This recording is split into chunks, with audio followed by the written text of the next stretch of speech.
مقال يتحول لأغنية ويبقى سبب صلح محمد عبد الوهاب على مراته. أنا شيماء خميس ودي حكاية على الماشي.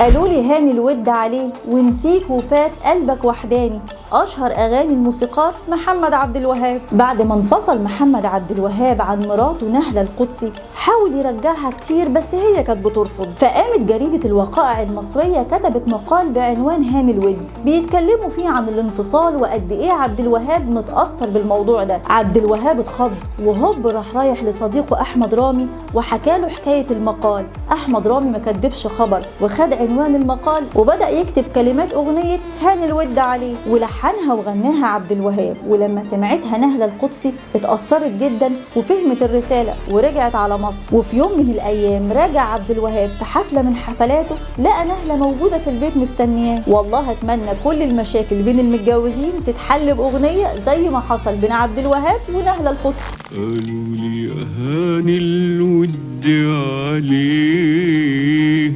ونسيك وفات قلبك وحداني،